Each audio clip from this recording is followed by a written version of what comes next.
Welcome back to the 2017-18 school year. We're excited that you're back with us this school year. Last year was a pivotal year with bringing on the absence management program, and we have learned a lot together. I would like to take a little time to address some of the main questions asked last year. You have been assigned. When a staff person prearranges you, the computer will let you know via absence management notification, email, or absence management phone call. This is a courtesy notice, so your only option is to confirm. Sometimes the staff person didn't actually contact you and prearrange you, and you can't work the assignment. So what do I do? You would need to confirm the message. You are only confirming that the system notified you. Then you would need to go to your job listing and cancel out of the job. This will release the job back out to the subs so that it will have a chance to fill. I would like to know when this happens so I can do some training to prevent this as much as possible in the future. Reviewing your jobs online. Absence management has a great calendar view for you to easily see the days that you are working. But what about those 2 half days that you work the same day? If you look in the upper left-hand corner of the job review, you will see 1 of 2 or 2 of 2. If you toggle between, you will see the 2 different assignments for that day. If you scroll a little further down the screen to the list view of your jobs, you will see them listed separately. Preferred schools. You have the responsibility of maintaining the sites that you want to work at. If a staff person asks you to work for them and you don't have that building that they work at listed as one of your preferred schools, the staff person will not be able to enter you for their job. You will need to update your preferred building sites to include their school before they can see your name to enter you as their sub. Non-working days. If you have listed some non-working days and someone asks you to sub for them and you agree, you would need to remove this non-working day. Once you do this, the staff person can see your name and enter you as their sub. You would need to go to Profile, click on Non-Work Days, find the date and click Remove. It will ask you if you are sure, so click Remove on the pop-up message.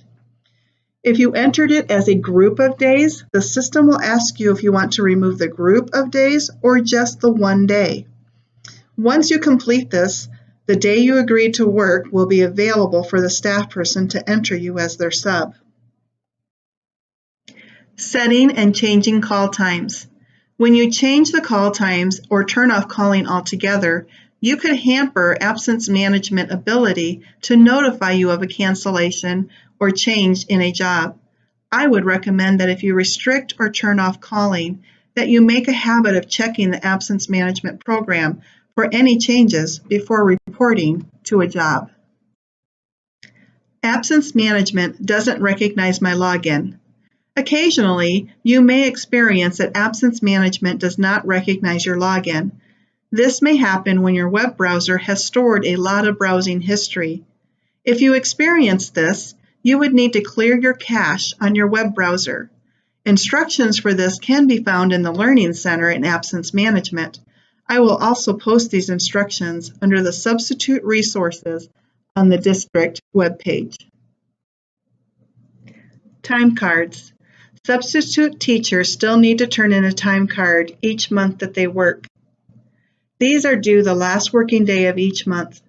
If you are not able to get it in, we ask that you turn it in as close to the beginning of the month as possible.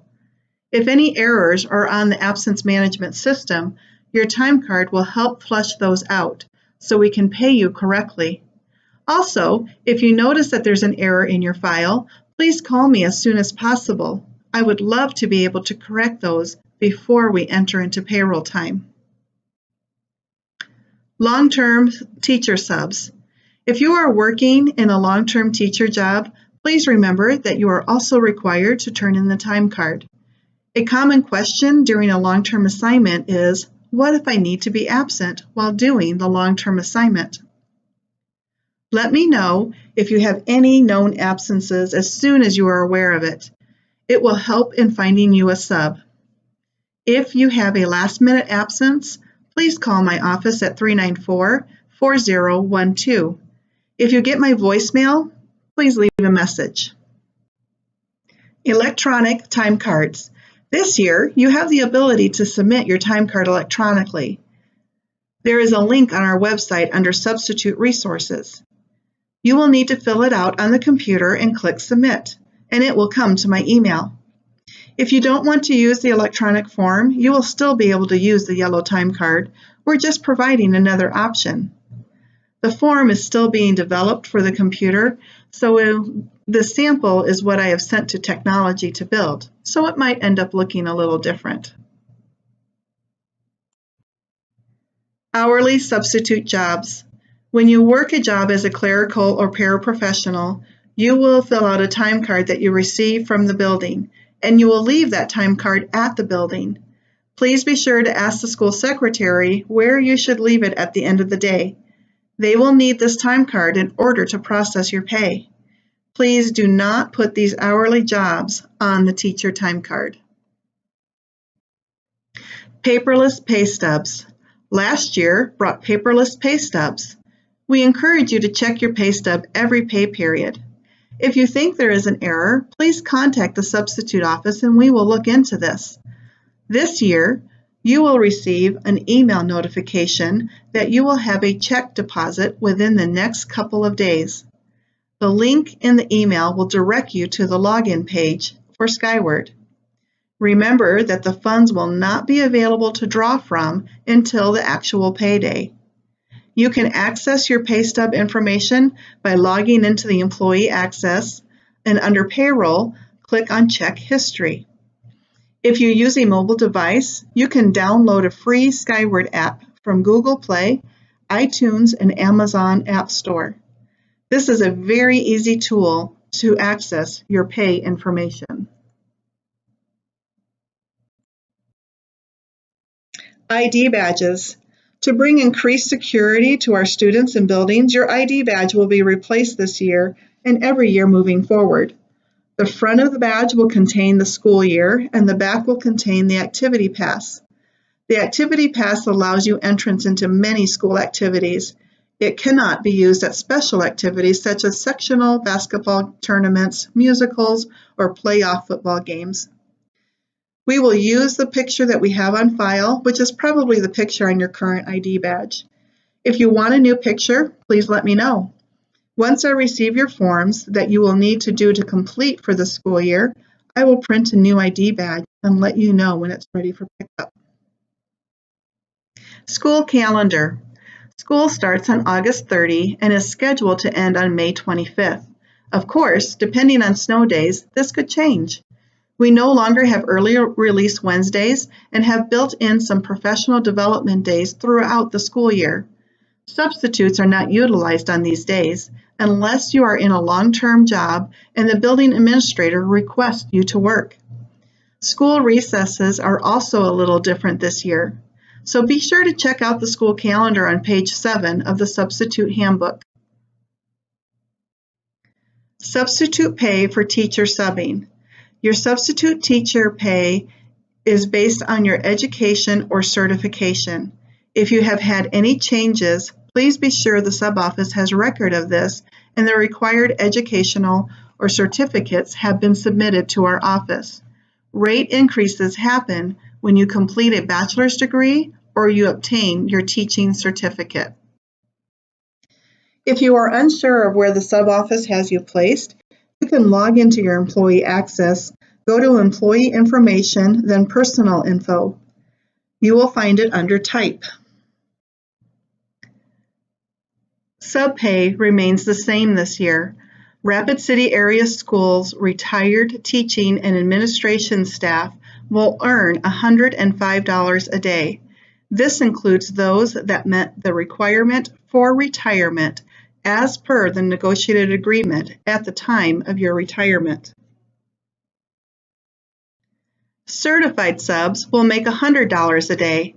This includes past and present certifications and in-state or out-of-state certifications. Non-certified subs who hold a bachelor's degree or more will make $85 a day, and $80 a day for those subs who have not yet completed a bachelor's degree. The $10 Monday and Friday incentive stays in place for those teacher jobs.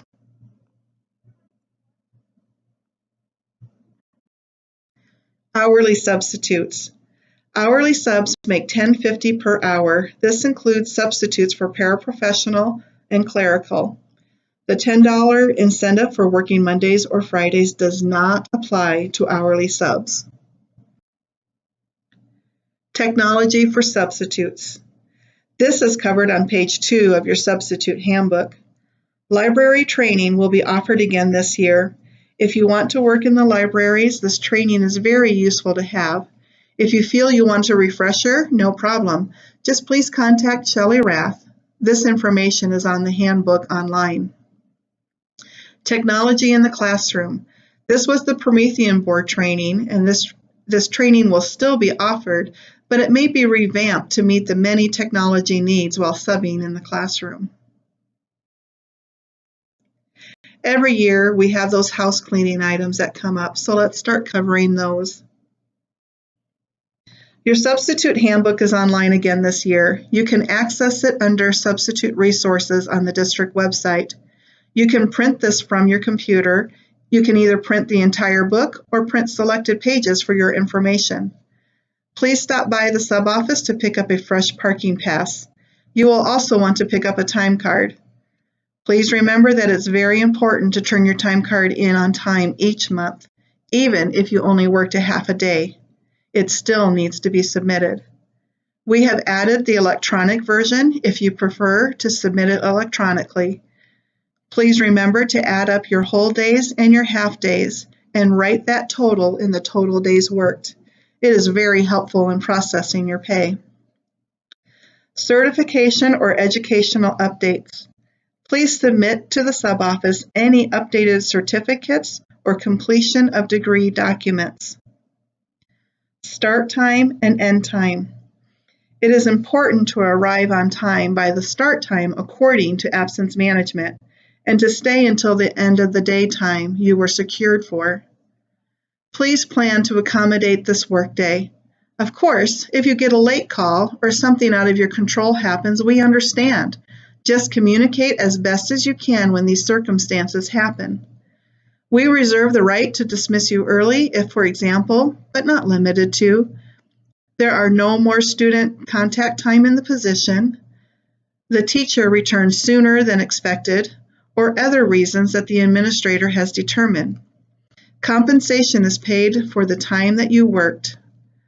Early release Wednesdays. Just a reminder that Rapid City Schools no longer have early release Wednesdays. This concludes the first step of the returning substitute presentation. You will need to click on the links on the website to complete the full returning sub process.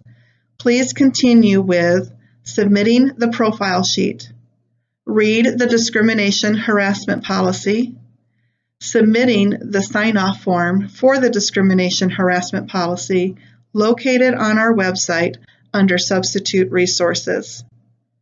Thank you, and we're very excited to have you back on board this year.